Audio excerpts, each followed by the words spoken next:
On this edition of Lexington Now, an upgrade to Southland Park, enhancing our corridors, and a cutting-edge health center for seniors.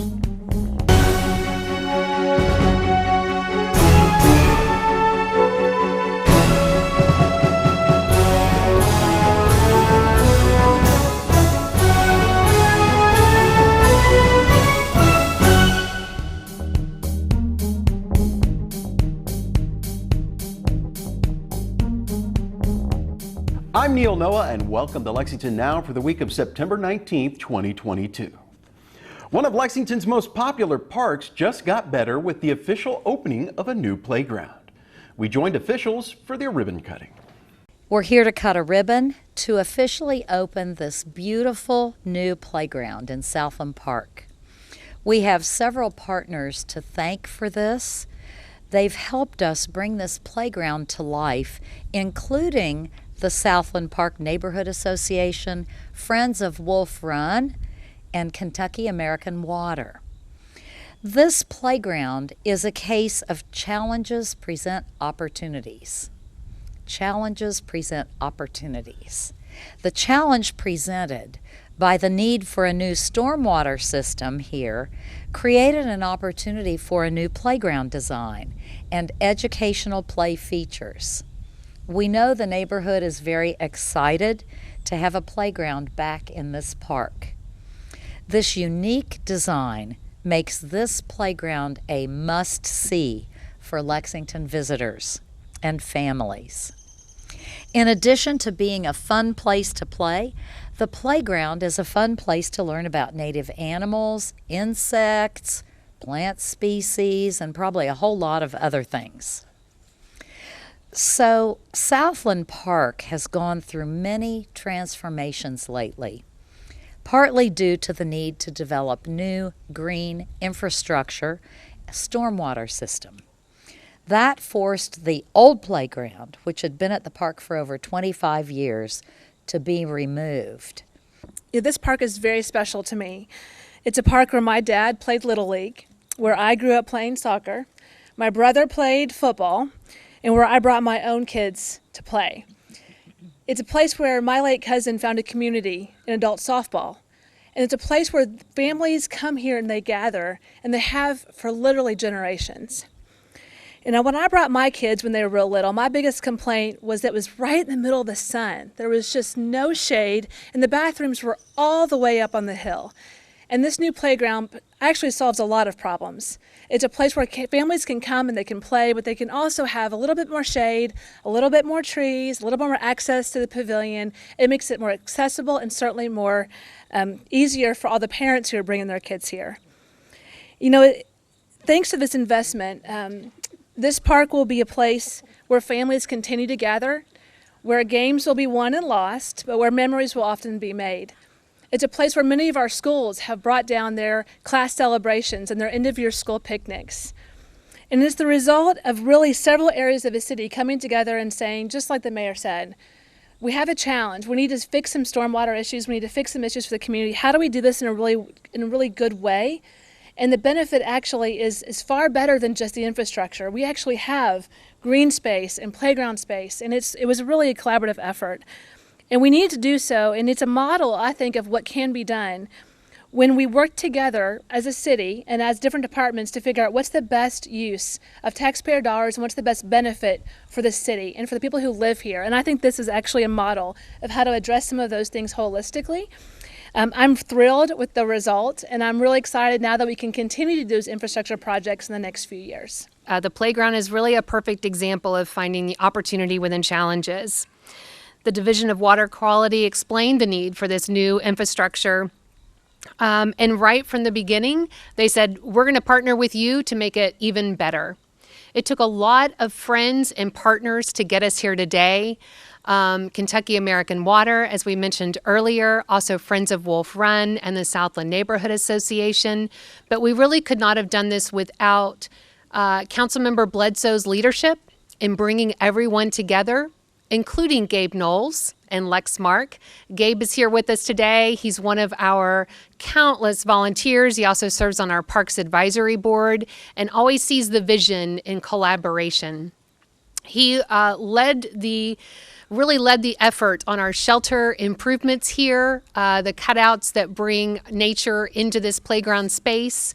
And he was out here along with many others, including Councilmember Bledsoe, painting the shelter for us. I also want to thank Ellen Williams, who is here with us today from Kentucky American Water, and also Terry Wilkerson, who is Executive Director of Kentucky Recreation Park Society, who leads up all of our parks here in Kentucky, and we're appreciative of her leadership. 3, 2, 1. All right. Lexington has a program aimed at enhancing our most traveled roads. The program provides funding for a wide variety of projects. Hillary Angelucci explains. The Corridors Commission is actually now accepting grant applications to its Neighborhood Enhancement Match Grant Program. The deadline for applications is October 1st, and this program is really designed to enhance our corridors or major roadways in Lexington. These roadways are what connect our Lexington communities, and the program really provides grant funds to a large variety of projects. You can do volunteer cleanups, you can submit art projects. It could be for improving your neighborhood entrance, maybe adding a sign to a community area that is visible from one of these corridors. We have 31 eligible corridors. So a key component of the program is that your proposal has to be for a project that abuts a corridor or is right on a corridor. And you can find out this information on lexingtonky.gov. And this program does require a match from the organization, a 2-to-1 match. So if you want to participate, it's for every dollar that you request from the program, you're required to put in 50 cents. And that could be an in-kind contributions or cash. And really, we've done a whole variety of projects. It's a really good program, and we're looking for new neighborhoods to apply. So get out there and submit your applications. So I'm actually standing near one of our most recent project completions by the Castlegate Maintenance Association, and they requested funds to help them power wash this long brick wall along Alumni Drive, and completed it pretty quickly, and it looks wonderful. This program is at least offered once a year. We have $20,000 to award through the program, and we could award up to the $20,000 this fall, and if we do not, we'll have remaining funds and we'll open a second program up in the spring. I think the program really ramped up around 2015, and it's offered a range of, awarding 1 to maybe as many as 5 organizations in a season. They can contact me. I'm Hillary Angelucci, and you can reach me at 859-280-8266, or you can visit our website at lexingtonky.gov/Corridors Commission. After the break, Pace Care comes to Lexington.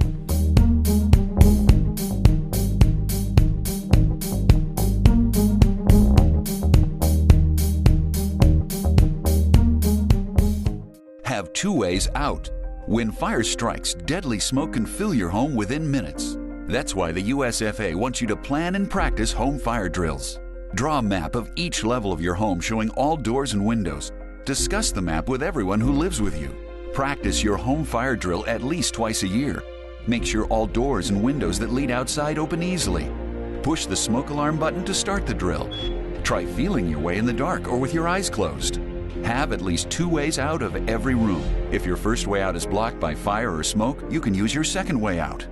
If there is smoke, get low and go. Crawl quickly under the smoke to your nearest exit. Close doors behind you, and gather at a pre-planned outside meeting place where first responders can see you. Call 911. Remember, get out and stay out. Never go back inside for people, pets, or things. Welcome back to Lexington Now.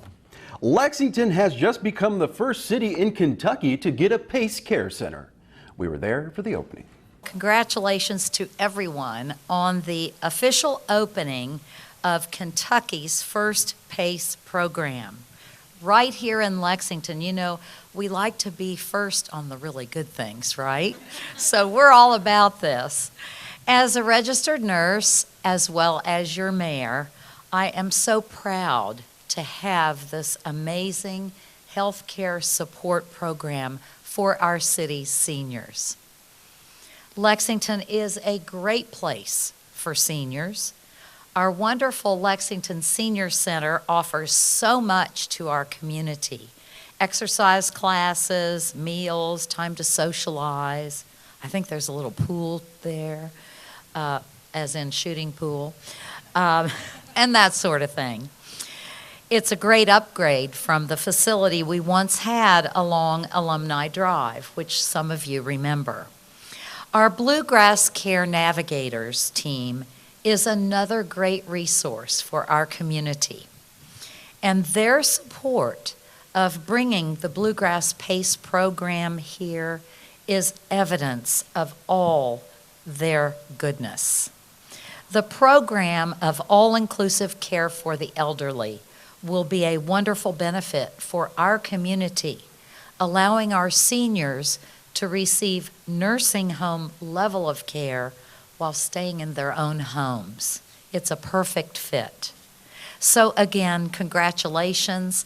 I want to give my deepest thanks to Liz Fowler, the Bluegrass Care Navigators team, and the Bluegrass PACE Care team for all your hard work to bring this to Lexington and Kentucky. 1, 2, 3. People are often confused about the proper way to use 911, but the folks at the Emergency Management Center have some tips on proper usage of the service.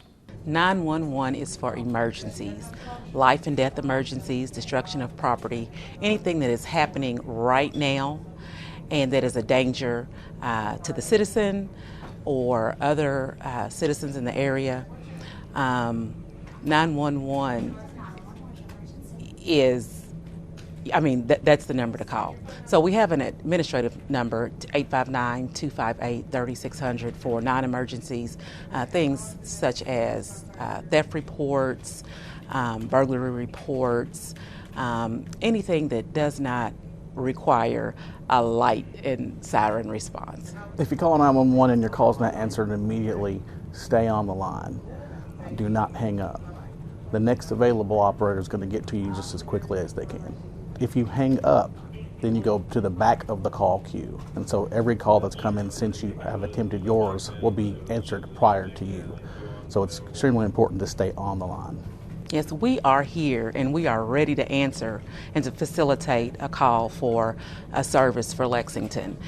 Sometimes the call volume is high, and there are circumstances when there is a wreck or something of that nature, something that's a big event that someone witnesses or that it is affecting a lot of people.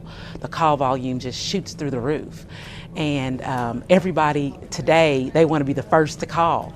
And so, if we had 10 operators answering the phone and we're getting 20 calls, well, at that particular time, then there's 10 calls that are going to take a longer time to answer. But we're here and we're ready, and just stay on the line for us. We have call times and call counts hour per hour. We average about 5,000 calls a day. And that can go up or down depending on what's actually going on in the city. Last year, for example, we had 219,000 911 calls alone that were facilitated. And that doesn't include the non-emergency line. We try to answer the call as soon as it comes in. The call taker is going to ask pertinent questions related to whatever is going on, and they're going to enter that information into our computer-aided dispatch system, and then send it over to dispatch either fire, EMS, or police. It's always important to try to look around you, be aware of your surroundings. If you are not from this area or unfamiliar with Lexington, do you see a landmark? Do you see an intersection? We can always find any intersection. Do you see a house number? Do you see a business? Those types of things can quickly be researched, and we can facilitate a response to those locations. So when you call 911, if you don't feel comfortable getting off the line and you would like for the operator to stay on with you, the operator can stay on with you. The primary aspect of that is going to be to make sure that the caller's safe. Our telecommunicators are trained to make sure that that safety is ensured throughout the call. They're going to have the next steps. They're going to let you know what we need to do next. We need to get you to a safe place so that that response is already coming. That call taker's going to stay on the phone with you and get as many details and give you the instructions that you need to try to get you safe. We try to have at least 5 operators answering calls at one time, and that fluctuates during peak hours and also shifts. Right now, E911, we are looking for great people to come and join our team. Staffing is an issue nationwide. We've recently adopted some incentives here in Lexington to try to get our numbers up. But 24/7, there is someone here who can answer the call. Don't be nervous. Don't be scared. Don't think about everything that is going on around you. If you need help, call. Fire and EMS, police, we are here to facilitate whatever response that's needed. We get a lot of calls, ranging in age from children to the elderly. So the type of call, the tempo of the call, it changes, but we are prepared and trained to answer the questions and facilitate the need. If you have an emergency, call 911. We're always here to help. Don't be afraid or nervous. We are here to facilitate any type of emergency need. If you call 911 and your call's not answered immediately, stay on the line. We're going to get to you just as quickly as we possibly can. There are plenty of live meetings coming your way on Lex TV this week, and as always, you can watch our gavel-to-gavel coverage here or streaming online. And remember, for the most accurate and up-to-date information on all city business, check out our website at lexingtonky.gov. Here's this week's meeting coverage.